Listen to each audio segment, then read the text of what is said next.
भूत प्रेत निकट नहीं आवे, महावीर जब नाम सुनावे। तो आज हम फिर हनुमान जी के भक्तों के लिए एक नई कहानी लेकर आए हैं। ये कहानी है गांव में रहने वाले रुद्र की, जो कि पूरा नास्तिक था। उसे भगवान की भक्ति में कोई विश्वास ही नहीं था। और कहते हैं ना, जो सच्चा नास्तिक होता है वही सबसे बड़ा आस्तिक भी होता है। मगर रुद्र के लिए आस्तिक बनने की यात्रा अभी काफ़ी दूर दूर तक नहीं दिखाई दे रही थी। वो एक ब्राह्मण कुल से था। वो डेली अपने पिताजी के साथ हनुमान जी के मंदिर जाता था।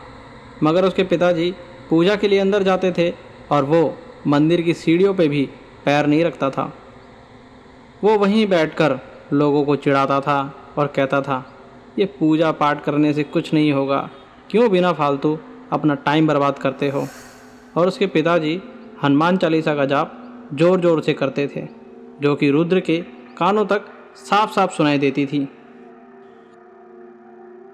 रुद्र कई बार ऐसी मुसीबतों से बचा था जिससे बचना नामुमकिन था। वो ऐसा इसलिए क्योंकि उसके पिताजी हनुमान जी के बहुत बड़े भक्त थे। वो हमेशा उनसे अपने बच्चे की सुरक्षा की प्रार्थना किया करते थे। एक बार तो रुद्र जंगल से जा रहा था, तभी उसके सामने शेर आ गया था।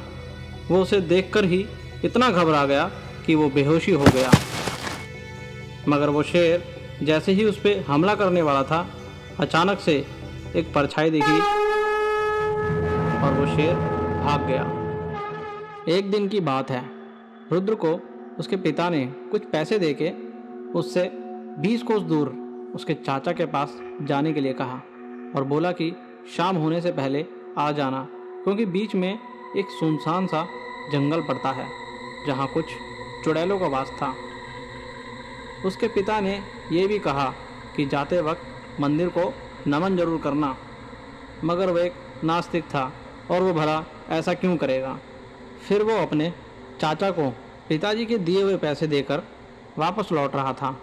मगर चाचा के यहाँ ज़्यादा देर रुक जाने की वजह से उसे काफ़ी समय लग जाता है और शाम हो जाती है। और वो जंगल में जैसे ही पहुँचता है तो अंधेरा हो जाता है, जिसकी वजह से वो रास्ता भटक जाता है। वो जैसे ही थोड़ी आगे और चलता है, तभी उसे एक बुढ़िया दिखाई देती है। वो उससे रास्ता पूछता है तो वो बुढ़िया उसे गलत रास्ता बता देती है, क्योंकि वो एक चुड़ैल थी। आगे चलकर जैसे ही वो थोड़ी दूर और चलता है, तभी उसे बहुत सारी चुड़ैलें घेर लेती हैं। रुद्र तो मानो डर के पसीना पसीना हो जाता है, क्योंकि ना वो भूत प्रेतों पे विश्वास रखता था और ना ही भगवान में। मगर अचानक इतनी सारी चुड़ैलों को देखकर वो बहुत घबरा जाता है। मगर अब इसे एक संजोग मानो या प्रभु का चमत्कार। उसने जैसे ही जय श्री राम जय बजरंगबली नाम लेकर हनुमान चालीसा का जाप चालू किया, तो मानो जैसे वो हनुमान जी का बहुत बड़ा भक्त हो। और जैसे ही हनुमान चालीसा ख़त्म हुई, तभी हनुमान जी वहाँ प्रकट हुए और उन सभी चुड़ैलों को जलाकर खाक कर दिया। और फिर रुद्र ने भी सर झुकाकर सच्ची श्रद्धा से उनको नमन किया।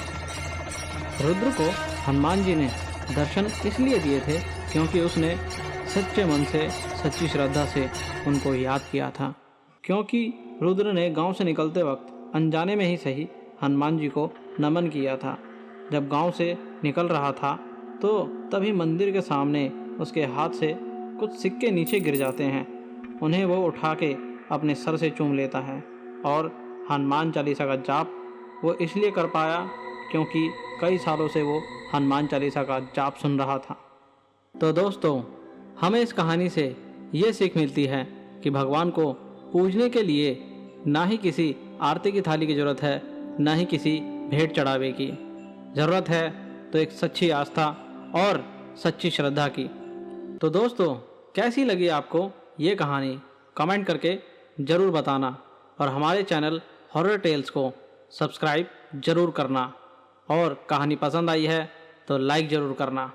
मिलते हैं एक नई कहानी के साथ।